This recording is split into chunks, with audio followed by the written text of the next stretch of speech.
আমিরুল মুমিনিন ওমর ইবনে খাত্তাব রাদিয়াল্লাহু তাআলা এর দরবারে একজন বাবা আসলেন।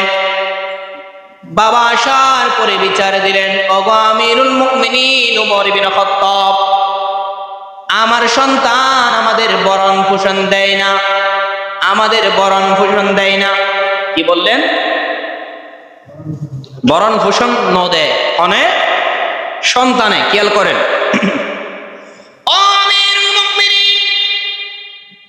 আমার সন্তান আমাদের ভরণ পোষণ দেয় না, আমার সন্তান আমাদের সাথে সৎ আচরণ করে না, আমার সন্তান আমাদের সাথে সুন্দরভাবে কথা বলে না, আমার সন্তান আমাদের সাথে সৎ আচরণ করে না।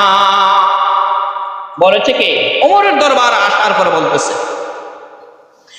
এই কথা শুনে হযরতে ওমর রাদিয়াল্লাহু তাআলা পরের দিনে ওই সাহাবীর সন্তানকে ডেকে পাঠাইলেন।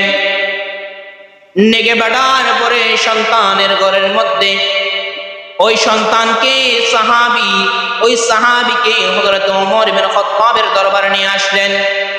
নিয়ে আসার পরে ওমর ইবনে খাত্তাব জিজ্ঞেস করলেন, ও সন্তান, তোমাকে তোমার মা অনেক কষ্ট করে গর্ভধারণ করেছে, তোমাকে তোমার বাবা অনেক কষ্ট করে লালন পালন করেছে।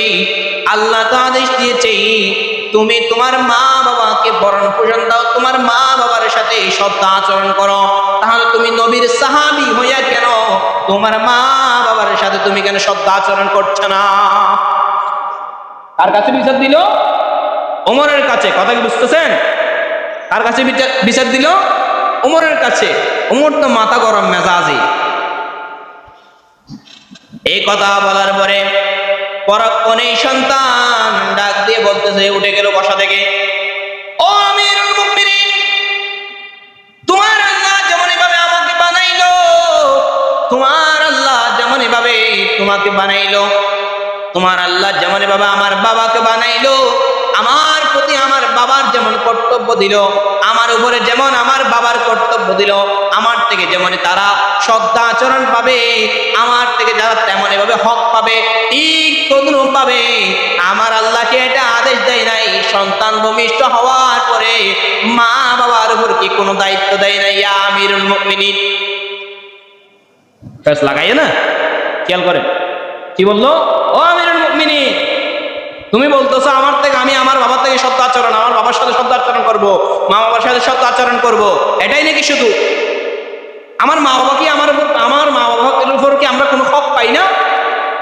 আমিরুল মুমিনিন বলো। এবার আমিরুল মুমিনিন ডাক দিয়ে বলে, হ্যাঁ, সন্তান জন্ম নেওয়ার পরে মা বাবার কাছে প্রথমত 4টা দায়িত্ব। কয়টা দায়িত্ব? যারা বিয়ে করছেন, যারা বিয়ে না করেন, বিয়ে করে তো মনে করিব ভালো করে খেয়াল করেন, ইনি আর সমাজের মাঝে নাই, এখন উড়ে গিয়ে গই, যার কারণে সন্তান মা বাবার কথা শুনে না, মা বাবাও সন্তানের কর্তব্য পালন করে না। আমিরুল মুমিনিন ডাক দিয়ে বললেন, তুমি যখন দুনিয়াতে যখন ভূমিষ্ঠ হওয়ার পূর্বে থেকে পূর্ব লগ্ন থেকে প্রথমত হলো তোমার উপর তোমার মা বাবার দায়িত্ব হলো আইয়ান, তোমার বাবার দায়িত্ব হলো আইয়ান তাকিয়াল উম্মাহ। প্রথম দায়িত্ব কি? আইয়ান তাকিয়া উম্মাহ, সুদর্শন মায়ের ব্যবস্থা করে দেওয়া। সুদর্শন মায়ের ব্যবস্থা করে দেওয়া। বলেন, আজকে আমার আপনার সমাজের মধ্যে আপনার সন্তান যখন সিরাতে মুস্তাকিমের দিকে যখন আসে না, সঠিক পথে যখন পরিচালনা হয় না, তখন আপনি আমি দোষ দিই হুজুরের উপর, ঠিক কি না? কিন্তু আল্লাহর নবীর হাদিসের মধ্যে বলা হয়েছে, না না না, পৃথিবীর সর্বশ্রেষ্ঠ উস্তাদ, পৃথিবীর সর্বশ্রেষ্ঠ শিক্ষক হলো নিজের মা, ঠিক কি না? এই জন্য নিজের মা ঠিক, সন্তান ঠিক। আমাদের মুরব্বীরা একটা কথা বলে, বিয়ে করার আগে অবশ্যই অবশ্যই দেখবা কিরকম মাসা জিসা আরসা নানি কি হয়, অননা হয় কিরকম মাসা জিসা আরসা নানি। কি জন্য বলে? ওই যে পাইদের পাই, বংশ পরম্পরা দেখতে বলে যে মা যদি ঠিক থাকে অবশ্যই সন্তান ঠিক হবে, সন্তান যদি ঠিক থাকে নানি ঠিক হবে। এটা হলো তাদের উত্তরসূরি হিসাবে। এই জন্য সন্তানগুলোকে আপনি ভালো করতে চান, তাহলে বিয়ের ক্ষেত্রে প্রথম আপনি দেখবেন কি সুদর্শন নারী যার মধ্যে ইসলামী হুকুমত থাকবে, কাকে বিয়ে করবেন। এবার আসেন কিরকম মেয়ে বিয়ে করবেন, 4টা শর্ত জুড়ে দিলেন। আল্লাহর নবী সাল্লাল্লাহু আলাইহি ওয়াসাল্লামকে জিজ্ঞাসা করা হইল, ইয়া রাসূলুল্লাহ, ইয়া হাবিবাল্লাহ, আমরা কিরকম নারীকে বিয়ে করব? আল্লাহর নবী সাল্লাল্লাহু আলাইহি ওয়াসাল্লাম হাদিসের মধ্যে বলেন, ওয়ালি মালিহা ওয়ালি জামালিহা ওয়ালি হাসাবিহা ওয়ালি দীনিহা। 4টা শর্ত ছুড়ে দিলেন। কয়টা? 4টা জিনিস খেয়াল করেন। তুমি যদি বিয়ে করতে যাও তাহলে অবশ্যই অবশ্যই তোমার মধ্যে, ওই নারীর মধ্যে এই জিনিসগুলো তুমি দেখবা, পর্যবেক্ষণ করে দেখবা। 1 নাম্বার হলো কি ওয়ালি মালিহা, সন্তান সম্পত্তি দেখবা। যে মাইয়ারে বিয়ে করিবেন দেখবে তো মাই হইবার বাপি বড় লোক কিনে দেখবে না, কথা কি বুঝছেন না? যা তো অনেক গজমে দেখ, কারণ গজমে দেখার সুখ আছে না নাই? শোনো, বেগুন হতজুর কষ্ট দায়িত্ব পেলে তার আর 7 কোয়া। খেয়াল করবেন কি 1 নাম্বার, ওই মেয়ের পরিবার দেখবেন কিরকম স্থান আছে, সম্পদ চালে কিনা, এটা দেখবেন। তার মানে এই নয় যে আপনি ওর বাড়ির সাথে গরজামে থাকে যাবেন, এটা না, এটা হুজুরে বলে নাই। আবার আমার আজকাল থেকে খানাটা বন্ধ করে দিব। হ্যাঁ, খেয়াল করেন।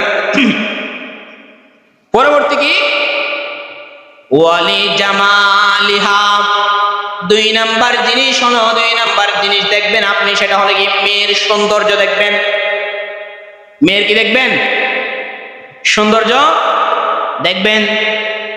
বিয়ে করার ক্ষেত্রে আপনি দেখবেন কি 1 নাম্বার হলো সম্পদ সম্পত্তি দেখবেন, 2 নাম্বার হলো কি মাল, 2 নাম্বার হলো সৌন্দর্য দেখবেন, সম্পদ সৌন্দর্য। 3 নাম্বার হলো ওয়ালি হাসাবিহা আই ওয়ালি নাসাবিহা, 3 নাম্বার হলো কুফু দেখবেন। আজকে আমার আপনার সমাজের মধ্যে অধিকাংশই বিয়ে ভেঙে যায় কুফুর অমিলতার কারণে। কুফুর অমিলতার কারণে। কুফু কি?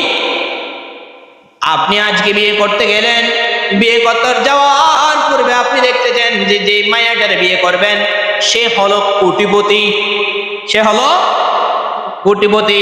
আর আপনি ফাড়াইয়ার ফুলা ফাড়াইয়া যে বিয়ে করতে গেছেন সে হলো হাজারপতি, সে হলো হাজারপতি। বলেন কোটিপতির মাইয়া আপনার হাজারপতির ঘরে আইসা কি সুখী হবে নি গো? সে দৈনন্দিন নাস্তা করতো 1000 টাকা, আর আপনি পান মাসে 1000 টাকা, তাহলে আপনার সাথে ওর সাথে কুহু মিলে না, আপনার এবং ওর মধ্যে সংসারটাও, দাম্পত্য জীবনটাও সুখের হবে না। কথা কি বুঝতে পারছেন? বিয়ে করবেন সব কিছু ঠিক আছে বাবা, কুহুটা মিল রাখবেন। আপনার ঘর, আপনার বাবা, আপনার ভাই বোন সবগুলোর এস্টাবলিশ দেখে, ওই মায়ের এস্টাবলিশ দেখে তারপরে বিয়েটা করবেন, এর আগে ন। কখনো না মিললে না। খেয়াল করেন। এরপরে 3টা গেল। 1 নাম্বার কি বলেন? কি কি দেখবেন? ও আল্লাহ যদি বউ আনিবেন কি কি খেয়াল করেন? কি কি চাইবেন? সোনা গদ্দি। 1 নাম্বার কি? মাল ধন সম্পত্তি। 2 নাম্বার সৌন্দর্য।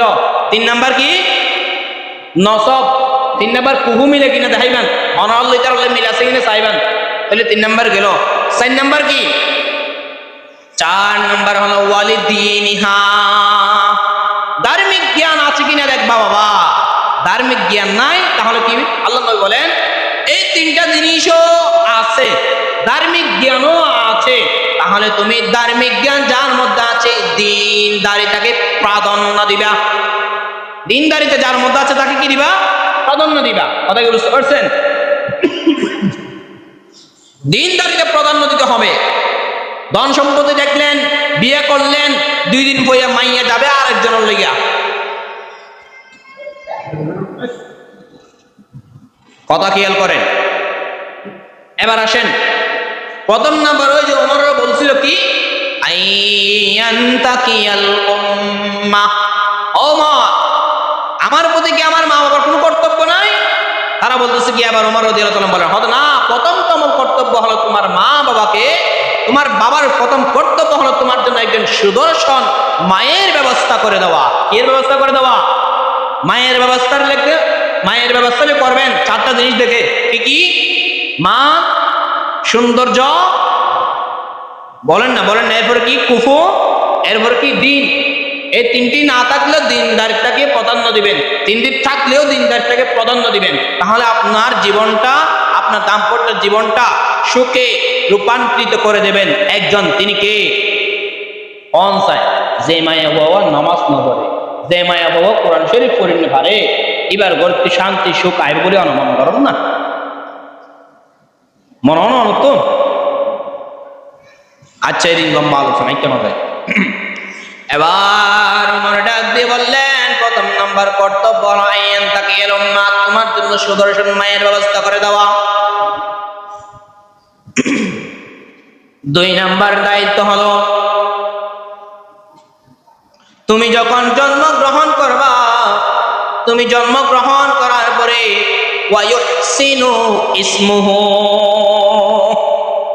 তোমার একটা সুন্দর নাম রাখা, তোমার একটা সুন্দর নাম রাখা। এরপরে আমিরুল মুমিনিন ওমর ইবনে খাত্তাব রাদিয়াল্লাহু তাআলা ডাকতে বললেন এরপর তুমি যখন একটু বড় হবা ওয়া ইউআল্লিমুহুল কিতাব, তোমাকে ধর্মীয় জ্ঞান শিক্ষা দেওয়া, তোমাকে ধর্মীয় জ্ঞান শিক্ষা দেওয়া। 1 নাম্বার ছিল কি? আইয়ান তাকিয়াল উম্মাহ ওয়া ইউহসিনু ইসমুহু ওয়া ইউআল্লিমুহুল কিতাব। কয়টা গেল? 3টা। পরক্ষণে সাহাবী ডাক দিয়ে বললেন আমিরুল মুমিনিন, আপনি যে বললেন আমার জন্য সুদর্শন মায়ের ব্যবস্থা করে দিতে, আপনি যে বললেন আমার জন্য আমার সুন্দর একটা নাম রাখতে, আপনি যে বললেন আমার জন্য আমাকে এলম শিক্ষা দিতে, আল্লাহর কসম, আল্লাহর কসম আমার বাবা এই 3টির একটাও করে নাই। আমার বাবা যে মাইয়াকে বিয়ে করলো ওই মাইয়া হলো একটা পতিতার মাইয়া, নাউজুবিল্লাহ জন্য। কিসের মাইয়া? আর আপনি বললেন যে আইয়ান তাকিয়াল উম্মাহ, সুদর্শন মায়ের ব্যবস্থা করতে। ও আমিরুল মুমিনিন, আমার বাবা করে বসে বসে মদ ইয়াবা ট্যাবলেট এগুলো খায়, আর আমার মা রাতে ওই পতিতালয়ে যায় অন্য পুরুষের সাথে ঘুমায়। ও আমিরুল মুমিনিন, আপনি বললেন যে 2 নাম্বার ওয়া ইয়াহসিনু ইসমুহু, সুন্দর একটা নাম রাখার জন্য। আমি যখন ভূমিষ্ঠ হইলাম আমার বাবা আমার জন্য সুন্দর নাম রাখে নাই, আমার বাবা আমার নাম রেখেছে চামচিকা, রড, বল্টু, আইলেসওয়া। এগুলো আপনাদের ছেলেদের নাম রাখবেন না, আপনাদের ছেলেদের নাম রাখবেন সুন্দর সুন্দর। আবার নিজে নাম রেখে পণ্ডিতগিরি বলাইয়েন না। আমি একদিন মাদ্রাসা দপ্তরে বসে ছাত্র ভর্তি করাচ্ছি, এমন টাইমে আইসা আমি যখন ফর্ম পূরণ করতেছি, ফর্ম ফিল আপ করতেছি, এমন টাইমে বলতেছে, আমি বললাম নাম কি বাবা? মাইয়া ছিল। অথবা হুজুর আমার নাম টুকা জীবান, বলতেছি ভাবে নাম কি বললো? নাম কি? টুকা জীবান। পাশে তার দাদি বসা ছিল। আমি বললাম মাশাআল্লাহ, এত সুন্দর নাম কেডা রাখছে গো? পাশে তার দাদির মাথায় উঠছে, হুজুর আমি রাখছি। এই নাম পাইছেন কই? হুজুর আমি সূরা আর রহমানের মধ্যে পাইছি, ফাবি আইয়ি আলা রাব্বিকুমা তুকাযযিবান। মাশাআল্লাহ, আপনি সূরা আর রহমান পাইছেন, তার মানে আপনি কোরআন শরীফ পড়েন। নাম কি রাখছে? আবার খেয়াল করেন কি রাখছে? তুকাযযিবান। আমি বললাম আবার, ও মা, আপনি যে নামটা রাখছেন এই নামটা কি ইসলাম শরীয়ত সম্মত? আপনি অর্থটা জানেন? না হুজুর আমি তো অর্থ জানি না। এবার আমি বললাম, মা দেখেন যে সন্তানের নামটা রেখেছেন তুকাযযিবা, তুকাযযিবান মানে হলো মিথ্যাবাদী। তুকাযযিবান মানে কি? মিথ্যাবাদী। আপনি যে আপনার সন্তানের নামটা রাখছেন মিথ্যাবাদী, তাহলে সে দুনিয়াতে আসার পরে যদি মিথ্যাবাদী আপনি নিজে উপাধি দিয়ে দেন, তাকে সবাই সম্বোধন করে মিথ্যাবাদী বলে, তাহলে সে কি ভালো কাজ করতে পারবে? এমনটা মনে হচ্ছে? নামের আসর আছে, কি আসর সেটা ইনশাআল্লাহ আগামী জুমা বর্ণনা করব। আরেকদিন আবার বসলাম মাদ্রাসা দপ্তরে, এমন টাইম আরেকটা সন্তান আসলো, নাম জিজ্ঞেস করলাম, নাম কি? হুজুর আমার নাম রাখছে জানিয়া। কি নাম রাখছে? জানিয়া। ভালো করে খেয়াল করো। আমি বললাম কে রাখছে? না আমার আম্মু রাখছে হুজুর। মা পাশে বসা ছিল, মারা জিগাইলাম, ও আন্টি এই নাম আপনি কই পাইছেন? এত সুন্দর নাম কেমনে রাখছে? তো হুজুর আমি কোরআন শরীফ পড়তেছিলাম, ওখানে পেয়েছি। কোথায়? সে দলিল দে, কোরআন শরীফ তো দলিল দে, খেয়াল করেন না। দলিল কি? আয-যানিয়াতু ওয়াজ-যানি ফাজলিদু কুল্লা ওয়াহিদিম মিনহুমা মিআতা জালদা। দলিল দে কোরআন তো হারাম। আর মতো হান্না সেটা এত নাই। যুক্তি তর্কের মধ্যে আইতো কথা না বুঝুন, আলো হনিকে পাঠ পারে সহজ না পারে, আলো তর্কের মধ্যে হনিকে না পারে ইনশাআল্লাহ। আরে যুক্তি দিব, টাসটা যুক্তি দিয়ে খন্ড করে ফেলে। ছাত্র জমানার মধ্যে যদি মনে করা জি বেদা দিল বলন, আহাদা হাদিস বলন, কোনোদিন নোয়ারে বাজ খেয়াল করেন। বিশেষ করে কোরবানের আগে যে মনে করা হয়, আমি যে পক্ষে দাঁড়াইছি আলহামদুলিল্লাহ আর কোনোদিন 7 বছর তো শুধু মনাজারা করছি, 7 বছরের মধ্যে কোরবানের মনাজারার মধ্যে আমার পক্ষ কোনোদিন হারে নাই। ওদিকে যাচ্ছি না, এবার আসেন। মারে জিগাইলাম কি নাম কি? অত জানিয়া। নাম কি? খেয়াল করেন আপনাদের সন্তানগুলোর নাম রাখার ক্ষেত্রে এগুলো প্রয়োগ করতে হবে, দেখতে হবে বিষয়গুলো। জানিয়া কিন্তু অর্থ জানান না, অনেকজন আম্মান রাখেন, কারণ অর্থ তো জানি না, আমি কোরআনে পাইছি এই জন্য রাখি দিয়েছি। কোরআনে পাইছি এই জন্য রাখি দিয়েছি। আমি বললাম এবার দেখেন মা, যে নামটা রাখছেন আপনি বললেন হ্যাঁ কোরআনে আছে, আমিও বলি কোরআনে আছে, কিন্তু এটার অর্থ হলো জানিয়া, মানে হলো জেনাকারী। আপনি জন্মের পরেই সন্তানটাকে আপনি যদি জেনাকারী উপাধি দিয়ে দেন, তাহলে সন্তানটা কি ভালো হবে? এবার খেয়াল করেন, সন্তান জন্ম নেওয়ার পরে প্রথমত দায়িত্ব হলো, প্রথম কর্তব্য হলো মা বাবার আজান দেওয়া কানের মধ্যে।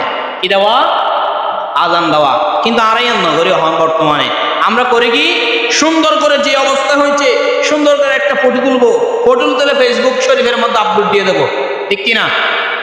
প্রথম দায়িত্ব নয় আমরা না, প্রথম দায়িত্ব তুলিবেন তো, তুলিয়ে ফেসবুকে দিবেন, তারপরে নজর পড়লে উপরে হাসলে যাবেন।